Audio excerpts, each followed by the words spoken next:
Hey everybody, it's midnight again and welcome to Rotting Flesh Movie Reviews. I'm your host, Billy Pop, and tonight we're taking a look at the worst titled Halloween movie, that's for damn sure, Halloween Resurrection.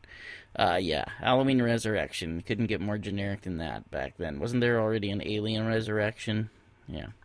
Well, anyways, I seen this in the theater on my 15th birthday. My friend took me to go see it, and I got to admit, I recall leaving there being fairly underwhelmed, like extremely underwhelmed, almost pissed off, actually. I had seen H2O, and I never heard a word about this one, so I didn't expect much and pretty much got what I thought, because at the time movies were starting to get pretty generic. So this was 2002, and I guess this is Rick Rosenthal's second crack at directing a Halloween movie since Halloween 2. Why he took the job, I have no idea. Honestly, I would have read the script and been like, fuck this shit.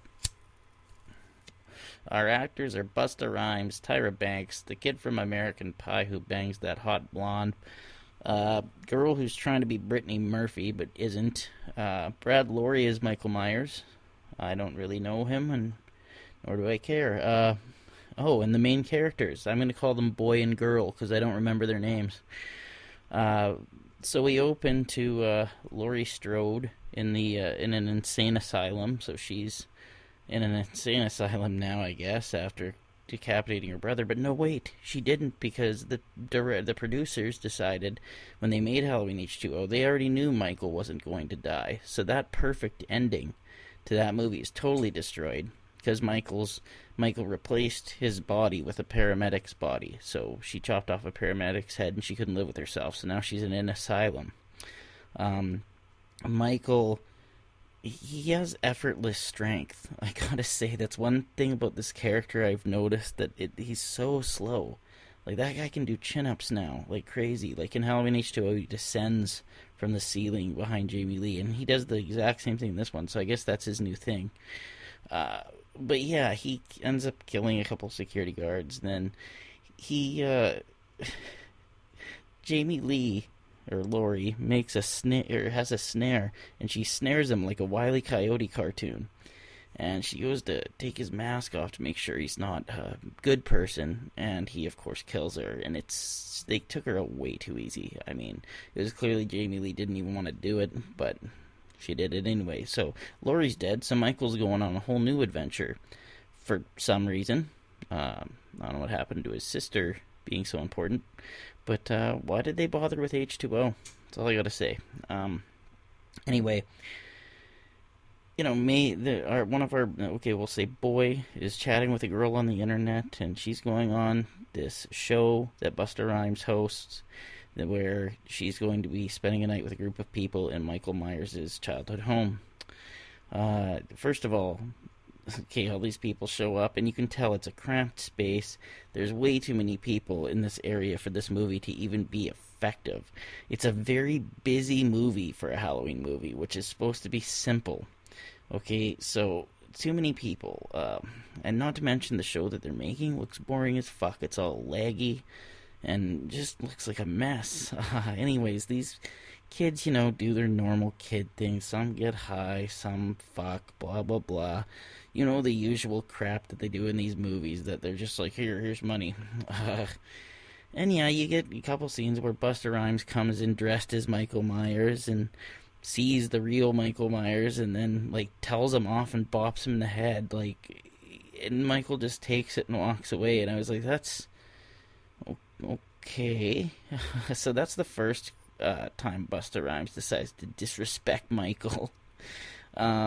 He also decapitates a girl with a knife at one part, which is just ridiculous. But whatever, these movies, we're not going to take anything too seriously, even if it's the worst one. And I guess you already know I'm thinking that. Well, then Busta Rhymes does Kung Fu, and I gotta admit, when he booted Michael out the fucking window, it made me laugh so hard. I literally fucking was almost falling out of my seat because it was so fucking ridiculous looking. I couldn't believe it. It's almost like a parody.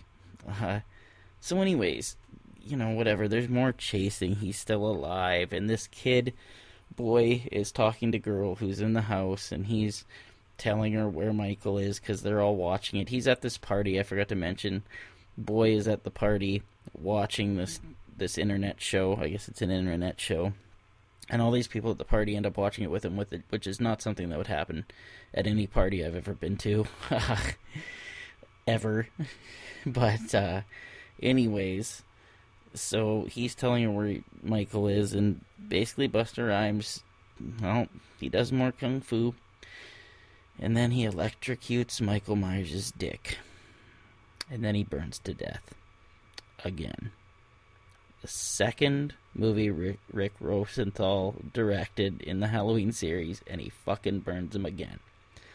So the movie ends, but we get the scene, of course, where they bring his body to the morgue, and the mortician, as soon as they're like, oh yeah, you got a celebrity here. You get to dissect Michael Myers tonight. She has this look on her face, which is probably one of the best parts of the movie, because the look on her face basically says, oh shit, like, I don't want to dissect him. He's going to come alive and kill me. That's like the one thing that would make sense, and that was the one thing in this movie that made me laugh a little bit. Anyways, the directing was terrible, even for a movie like this. The show looked laggy they were making, so luckily they didn't cut too much to that shaky cam shit, but it was bad. And I can say some of the kills were alright. Some of the chases were effective, sort of, but the problem is that it's a Halloween movie mostly, and because of the way it was shot, it lacked total atmosphere. It had no Halloween atmosphere, not even an atmosphere in itself, unless you're talking the atmosphere of like The Bachelorette or some shit. So it was pretty corny. The acting was very early 2000s. Busta Rhymes is the only person fun to watch, because watching him act is like watching a bus full of puppies being crashed into a gas plant. It's not fun, but it's really bad, and it's fun because it's bad, and it's fun and bad, if that makes any sense. The guy playing Michael might have been okay, but the way this movie was shot, it's hard to tell. So characters were mostly bland or unlikable. We don't really know our leads even, so fuck it, fodder, right? The effects were actually not bad. Some of the kills were pretty good, but it doesn't really save the movie. So the music is the worst the score has ever sounded. It sounds stock, even compared to the generic 90s score that I forgot to mention in my review of H2O. There is a very generic 90s score. I praised their take on the theme song, but the other score sounded like something out of Scream. Anyway, we're not reviewing H2O, so I'll shut that up. But I'll shut up about that. The writing was not writing. It was the worst script in the series thus far. I don't know if there was a script. Literally, I could have made this movie when I was 5. Like, I'm sure of it.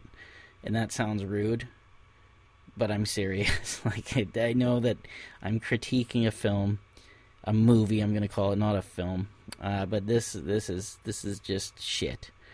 Sorry, I hate this movie. It ruined what H2O established. It made Michael's rampage pointless, because now he has no reason to be killing anyone. It used the most generic shade of beige for a concept, and it ruined my 15th birthday. So, this movie gets 2 out of 10, because it's a movie, for one point. It literally is what it says it is, and Busta Rhymes is just there's too much gold there to not enjoy, so... thank you for listening to Rotting Flesh Movie Reviews once again, everybody. I had a lot to say about this one, I guess. I will be making, of course, the next movie in the series will be Rob Zombie's remake of Halloween, made in 2007, I believe. So I will see you guys then. Bye. That Midget Production.